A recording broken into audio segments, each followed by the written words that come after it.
اور پردہ نشین میرے مولا، آپ کے استدلیا کی جامع مسجد میں پہلی بار جمعہ کا خطبہ دینے کا موقع ملا۔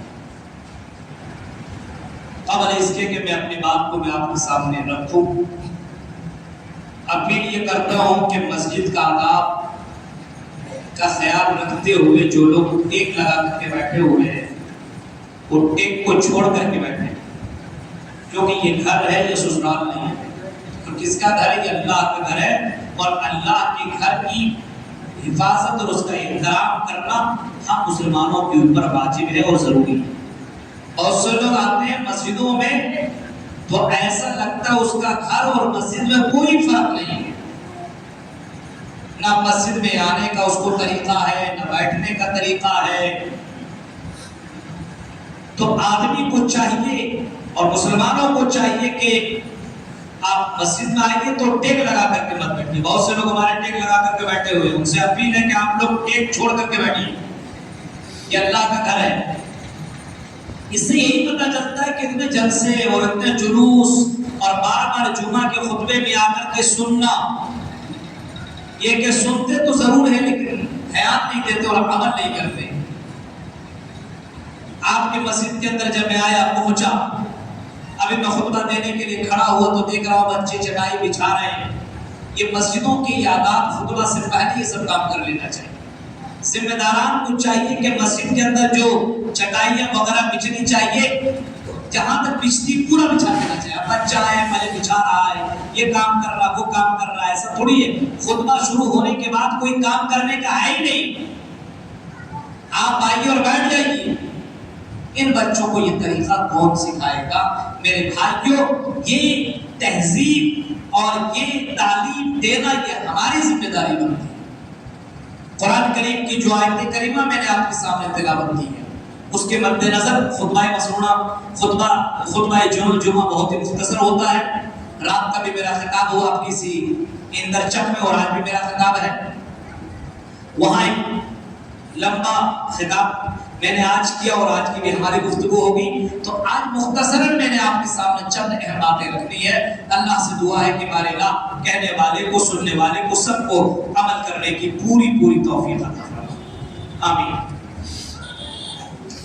آج اگر ہمارا دنیا کے اوپر نظر دوڑائے، اپنے سماج، اپنی سوسائٹی، اپنے لوگوں کو دیکھیں، امیر ہو یا غریب ہو، مولوی ہو یا جاہل ہو، پڑھا لکھا ہو یا ان پڑھ ہو، بزنس مین والا ہو یا بزنس مین نہیں ہو، آپ لوگوں کو دیکھیں گے تو زیادہ تر لوگ ٹینشن میں بہت دکھیں گے، آپ کو پریشان ہے۔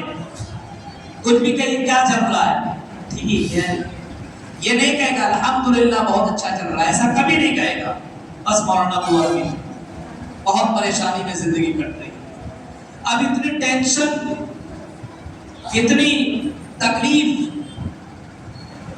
ایسا کیوں ہے میرے بھائی؟ ہماری زندگی کے اندر اتنی بے چینی کیوں ہے؟ ہماری زندگی میں سکون کیوں نہیں ہے؟ ہماری زندگی کے اندر آرام کیوں نہیں ہے؟ آج سے پہلے اگر ہم لوگوں کی نظروں لوگوں کے اوپر نظر دوڑائیں گے، آج سے 10-15 سال چلے جائیے، آپ کسی تتریا، خرد منین اور اگل بگل والے گاؤں کو دیکھیے، لائٹ کا بھی سسٹم نہ تھا، رہنے کے لیے پکے مکانات بھی نہ تھے، یہ پنکھا اور اے سی اور کولر کا بھی معاملہ نہ تھا۔ یوں ہی زندگی گزر بسر کیا کرتے تھے، لیکن آرام سے وہ زندگی کاٹا کرتے تھے، آرام سے چٹائی بچھا لیتے تھے، کھٹیا بچھا لیتے تھے اور سو جایا کرتے تھے، آرام سے اس کو نیند آ جایا کرتی تھی۔ آج کے مسلمانوں کو دیکھیے، ایک بجے تک جاگتا ہے، رات میں نیند نہیں آتی، دن کرتا ہے تو اس کو دن میں بھی چین نہیں ہے، سکون نہیں، کبھی یہاں دوڑا، کبھی یہاں بھاگا، کبھی اس کے پاس گیا تو کبھی اس کے پاس گیا۔ جب بہت زیادہ پریشان ہو جاتا ہے تو شراب کی دکانوں میں جا کر کے شراب بھی پی لیتا ہے۔ ارے ٹینشن ختم کرنے کے لیے چلو شراب پی لیں، ٹینشن ختم کرنے کے لیے موبائل میں لگ جاتا ہے، پوچھتے موبائل کیوں دیکھتے ہو؟ مولانا ٹائم پاس کرتا ہوں، چین نہیں، سکون نہیں، آرام نہیں، یہ ریل دیکھ لیتا ہوں، شارٹ ویڈیو دیکھ لیتا ہوں، ان چیزوں کو دیکھنے کی وجہ سے سکون مل جاتا ہے۔